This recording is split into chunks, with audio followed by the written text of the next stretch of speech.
At my son's funeral, I got a text that made my knees buckle. "Mom, I'm alive. That's not me in the coffin." I looked at my sobbing daughter-in-law and realized I was watching the performance of her life. The casket was closed because Stephanie had insisted the car accident was too severe for viewing. Standing there in my black dress, watching neighbors and friends file past what was supposedly Danny's body, I felt that text message burn through every assumption I'd made about my family. My hands shook as I typed back, "Where are you? What's happening?" His response came immediately. "Can't explain now, they're watching. Meet me at the old Miller farm tomorrow, 3 p.m. Come alone, don't trust Stephanie." I slipped the phone back into my purse, forcing myself to accept condolences while my mind raced. Stephanie clung to my arm, her perfectly applied makeup somehow never smudging, despite her constant tears. "Thank you for being so strong, Margaret," she whispered. "Danny would be so proud of how you're handling this." What she didn't know was that she'd just made a fatal mistake. You see, I wasn't just Margaret Brennan, grieving mother and retired high school English teacher. I was Margaret Brennan, who'd spent 42 years dealing with manipulative teenagers, who'd built a $2 million retirement portfolio through careful financial planning, and who'd learned to recognize performance over substance. And Stephanie's grief felt like every fake excuse I'd heard from students who thought they could fool me. The Miller farm was where Danny used to take dates as a teenager, thinking I didn't know. It had been abandoned for years, sitting on 20 acres about 15 miles outside town, the perfect place for a secret that could destroy everything Stephanie was planning. That night, I barely slept, but not from grief, from strategy. 42 years of teaching had taught me that when someone lies to you, they usually have a reason that benefits them more than it hurts you. And if my son was alive and in hiding, there was something Stephanie wanted badly enough to fake his death for. The next afternoon, I drove my Honda down the dirt road to the farmhouse, checking my mirrors constantly. As I pulled up to the crumbling house, a figure emerged from behind the old barn. Even from a distance, I recognized Danny's walk, the way he held his shoulders. My son was very much alive. "Mom, I'm so sorry," he whispered as he pulled me into a fierce hug. "I never wanted you to go through that funeral, but I had to make sure you were safe first." "Safe from what?" I pulled back to look at his face. His eyes were haunted, older than they'd been just weeks ago. "From the people Stephanie's been working with. Mom, I think they want to kill me for real." We sat in his truck while Danny explained how his perfect marriage had become a nightmare. "Remember when Grandpa Joe died and left you that property in Colorado?" he asked. I nodded. My father had owned 40 acres of what everyone thought was worthless mountain land.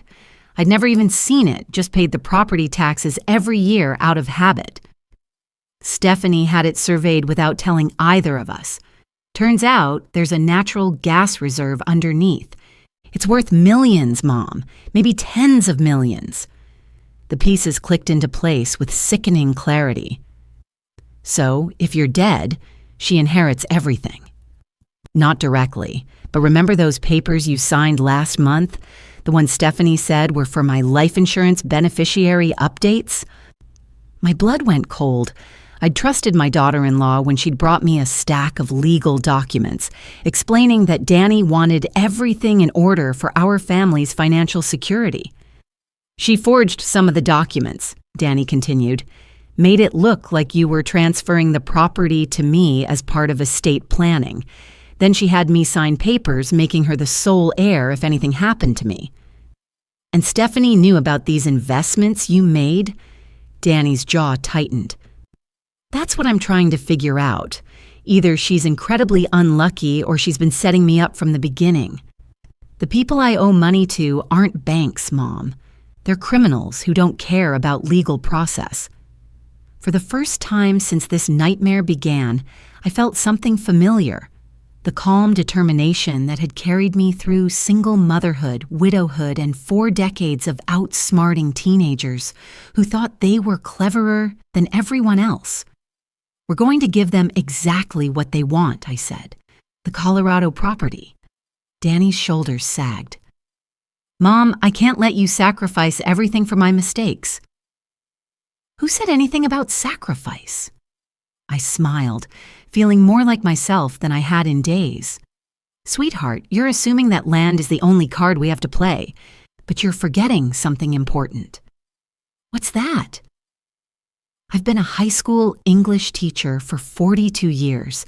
I've dealt with bullies, liars, and manipulators who thought they were smarter than everyone else.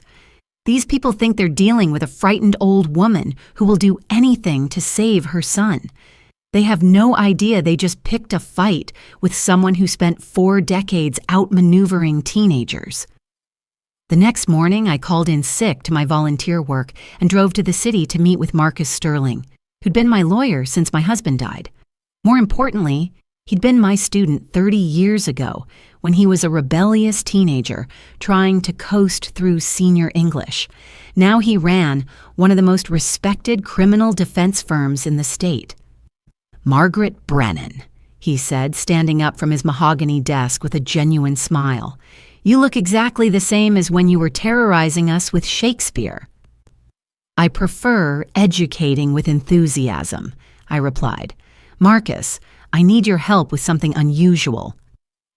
I laid out the whole story, watching his expression shift from amusement to concern to fascination as I described Stephanie's scheme, the fake funeral, and the threats Danny faced.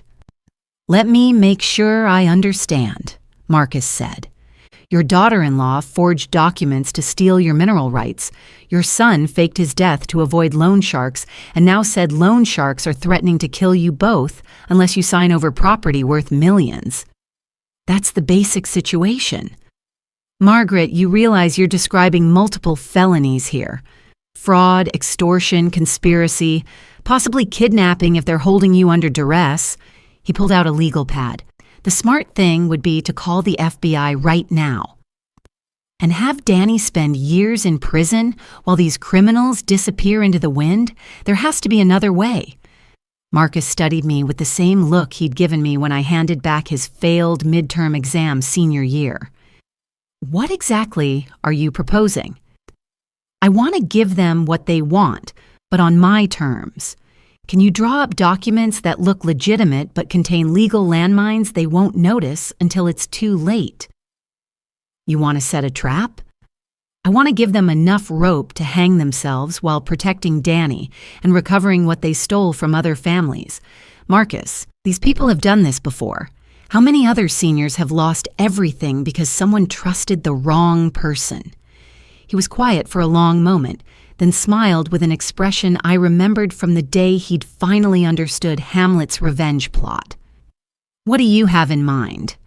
3 hours later, I left Marcus's office with a briefcase full of legal documents that looked exactly like what Stephanie and her criminal friends expected, but contained enough hidden clauses to ensure they'd be confessing to multiple felonies the moment they signed them. The papers transfer ownership of your Colorado property to a newly created trust with Stephanie as trustee, Marcus had explained. What they won't realize until it's too late is that the trust documents include automatic provisions requiring any trustee to report all previous fraudulent activities to federal authorities. Accepting the position constitutes a legal confession to any crimes committed in pursuit of the property. It's diabolical, he'd said admiringly. If they don't sign, they don't get the property. If they do sign, they've legally confessed to everything and triggered federal jurisdiction. I learned from the best, I'd replied. Shakespeare knew a thing or two about people who think they're smarter than everyone else. That evening, right on schedule, my phone rang. Margaret, Stephanie's voice was clipped, businesslike. The grieving widow act was apparently over. I have the papers ready. I'll be over in an hour.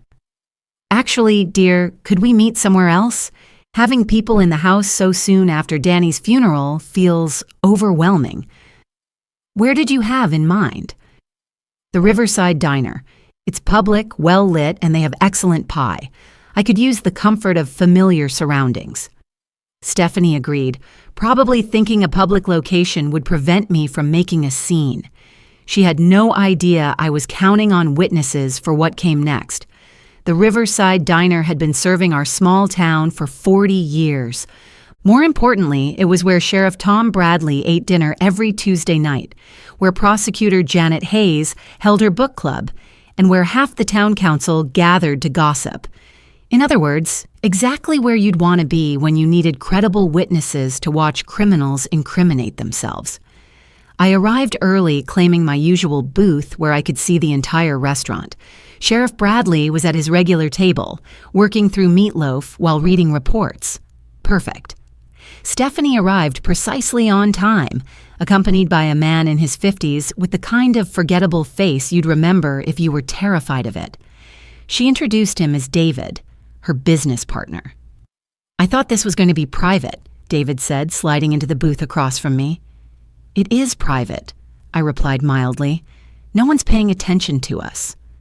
Stephanie set a manila folder on the table. "These are the documents we discussed. The property transfer, some insurance paperwork, and a few other items that need your signature." I opened the folder, recognizing the legitimate-looking forgeries that would have destroyed my life if I'd signed them yesterday. Instead, I pushed them aside and pulled out my briefcase. "Actually, I had my lawyer prepare something more comprehensive," I said, setting Marcus's documents on the table. "I want to make sure everything is done properly." David's expression shifted to wariness. "Your lawyer?" "Marcus Sterling. He's very thorough. He made sure these documents protect everyone's interests." For the next 20 minutes, I watched them review papers that looked exactly like what they wanted, but contained legal poison pills in every paragraph. Marcus had been brilliant, using technical language that obscured the document's true purpose while making them appear favorable to Stephanie and her associates. "This seems more complicated than necessary," Stephanie said, flipping through pages of dense legal text. "Well, dear, when you're dealing with millions of dollars, you can't be too careful." I signaled the waitress for more coffee. Marcus insisted on including provisions to protect against any previous irregularities in the property's ownership history. David looked up sharply. "What kind of irregularities?" "Oh, you know, the usual concerns. Making sure there are no outstanding liens, no fraudulent transfers, no criminal activity associated with previous ownership changes. Standard legal protection." What I wasn't telling them was that by signing these documents, they'd be legally acknowledging awareness of previous criminal activity and accepting responsibility for reporting it to federal authorities. Marcus had woven the confession requirement so cleverly into the property transfer language that they'd essentially be pleading guilty to multiple felonies. "I think we should have our lawyer review this first," David said. "Of course," I agreed easily. Though I should mention, Marcus said the property tax implications changed significantly after midnight tonight. Something about quarterly reporting requirements and federal oversight of high-value mineral rights transfers. It was complete nonsense, but it sounded official enough to create urgency. David pulled out his phone, but it was after 8 p.m. on a Tuesday. No legitimate attorney would be available for an emergency consultation about property transfers. "Fine," he said finally, "but I want to review every page before anyone signs anything." For the next 40 minutes, I sat patiently while they read through documents that would destroy them, answering their questions with carefully rehearsed explanations that made the trap sound like standard legal protection. When they finally signed, I felt the same satisfaction I'd experienced watching difficult students finally grasp a complex literary concept. They had no idea they'd just confessed to everything. The moment Stephanie and David finished signing, I excused myself to use the restroom, taking my briefcase with me. Instead of going to the ladies' room, I walked straight to Sheriff Bradley's table. "Tom," I said quietly, sitting across from him, "I need to report multiple felonies, and I have written confessions from the perpetrators." To his credit, Sheriff Bradley set down his fork and gave me his full attention, without questioning why Margaret Brennan, retired English teacher and pillar of the community, was suddenly talking about criminal confessions. I quickly explained the situation while keeping one eye on Stephanie and David, who were still in the booth, probably planning how to spend their millions. "Margaret, these people threatened to kill you and your son," Tom said grimly. I opened my briefcase and showed him the documents. "My lawyer designed these papers so that by signing them, they've legally acknowledged their criminal activities and agreed to cooperate with federal authorities." Tom examined the papers, his 20 years of police experience evident in how quickly he grasped the legal implications. "This is incredibly clever and completely legal. Tom, there's something else. My son isn't actually dead." That got his attention. "Come again?" "Danny faked his death to protect himself from these people. He's been hiding, but they found him anyway." I pulled out my phone and showed him photos I'd taken of forged documents in Stephanie's kitchen. "I have evidence of fraud, extortion, and conspiracy, and now I have their signed confessions." Sheriff Bradley was quiet for a moment, then smiled with genuine admiration. "Margaret, in 30 years of police work, I've never seen a civilian conduct a more thorough criminal investigation." "Wait," I said as he started to stand. "There's something else you should know. They have partners, other people involved in this scheme. If you arrest Stephanie and David now, the others might disappear." "What are you suggesting?" "Give me 5 more minutes with them. Let me confirm the meeting location where they're supposed to deliver the signed documents to their associates. Then you can arrest everyone at once." Tom studied my face, probably wondering when the mild-mannered English teacher had turned into a master strategist. 5 minutes, but Margaret, if this goes sideways..." "It won't. I've been handling difficult people for 42 years. These criminals are just better dressed than my former students." I walked back to the booth where Stephanie and David were growing impatient. "Sorry for the delay," I said, sliding back into my seat. "Where do we go from here?" David relaxed slightly. "We need to get these documents to our legal team tonight for final processing. There's a warehouse on Industrial Boulevard where we're meeting them." "Tonight," Stephanie added. "The sooner we complete the transfer, the sooner we can all move forward. It's been such a difficult time." I nodded sympathetically while mentally noting the location. Industrial Boulevard was perfect for a police raid, isolated enough that civilians wouldn't be at risk when arrests went down. "I suppose you'll need me there to verify my identity for the transfer." "Actually, no," David said quickly. "Your signature on these documents is all we need. You can go home and try to get some rest." Of course they didn't want me at the meeting.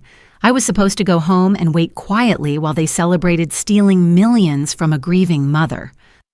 "Well then," I said, standing and gathering my things, "I guess this is goodbye." Stephanie actually had the audacity to hug me. "Thank you, Margaret. Danny would be so proud of how strong you've been." As I walked out of the diner, I saw Sheriff Bradley finishing his dinner and preparing to follow.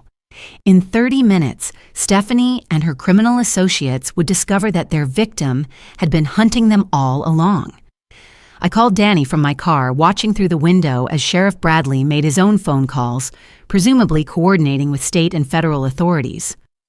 "Mom," Danny's voice was tight with anxiety, "how did it go?" "Better than expected. They signed everything, and Sheriff Bradley is coordinating arrests as we speak." I started my car, keeping my voice calm despite the adrenaline coursing through my system. "Sweetheart, I need you to stay exactly where you are until this is over." 20 minutes later, I parked on a hill overlooking the warehouse district, close enough to see the activity, but far enough away to be safe. Sheriff Bradley had been thorough. I could see unmarked police cars positioned at every exit and federal agents in tactical gear surrounding the main building. My phone buzzed with a text from Marcus. "FBI confirms your documents triggered automatic federal jurisdiction. Whatever happens tonight, these people are going away for a very long time." I watched through binoculars as 3 cars converged on the warehouse. The first contained Stephanie and David. The second held 2 men I recognized from descriptions Danny had given me. The third car held 2 people I didn't recognize, Probably higher-level criminals running this operation from behind the scenes. They were inside the warehouse for exactly 12 minutes before the building was surrounded by law enforcement officers with floodlights and megaphones. "This is the FBI. The building is surrounded. Exit through the front door with your hands visible." What followed was anticlimactic in the best possible way. No gunfights, no dramatic chase scenes, just 6 criminals walking out of a warehouse with their hands in the air, realizing too late that they'd been outmaneuvered by a retired English teacher who'd been underestimated her entire life. My phone rang as the last suspect was loaded into a police car. "Mrs. Brennan, it's Sheriff Bradley. It's over. We got all of them, plus evidence of at least 12 other property fraud cases in 6 states. Your son can come home." I felt something release in my chest that I hadn't realized I'd been holding. "What happens now?" "Now you and Danny give statements. We process the evidence.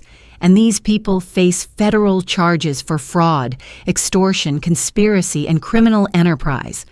His voice was warm with approval. "Margaret, what you did tonight probably saved dozens of other families from becoming victims." Danny was waiting on my front porch when I pulled into the driveway, and seeing him there in the light from my porch lamp, alive, safe, and free, nearly brought me to my knees with relief. "Is it really over?" he asked, pulling me into a fierce hug. "It's over," I confirmed. "Stephanie and her associates are in federal custody. The property is safe. You're safe." We went inside, and I made coffee while Danny sat at my kitchen table, looking older and wiser than he had just a week ago. "Mom, I need to know something," he said as I set his favorite mug in front of him. "When did you figure out that Stephanie was targeting me specifically?" "Honestly? Not until I saw how quickly she moved after your supposed death. The grief was too perfect, too performed. But the real confirmation was when she brought those papers to my house. She knew exactly what she wanted and exactly how to manipulate me to get it." "How long do you think she was planning this?" "Probably from the moment she met you," I said gently. "Danny, Stephanie sought out our family before your first date. She knew about my father's property. She knew I'd helped you buy your house. She knew I'd do anything to protect you." He was quiet for a long time, processing the betrayal. "So our entire marriage was fake." "Her feelings were fake. Yours were real. That matters." "Does it? I feel like such a fool." I reached across the table and took his hand. "Sweetheart, you fell in love with the person she pretended to be. That person was kind, supportive, and made you happy. The fact that it was an act doesn't diminish the genuine emotions you felt." 3 weeks later, I received a letter from the federal prosecutor handling Stephanie's case. She and her associates had been charged with 23 felonies across 6 states, with evidence linking them to property fraud schemes targeting elderly victims nationwide. The FBI had recovered over $40 million in stolen assets. My testimony, combined with the ingenious confession documents Marcus had designed, formed the backbone of a case that would likely send these people to prison for decades. But the real victory was simpler than justice or money. It was Danny, healthy and whole, learning to trust again while building a life based on genuine relationships instead of manipulation. It was me discovering at 67 that I was far stronger and more capable than anyone had ever imagined. And it was the knowledge that sometimes when people underestimate you, that underestimation becomes the very weapon you need to protect everything you love. The funeral had been fake, but my son's resurrection was beautifully, powerfully real.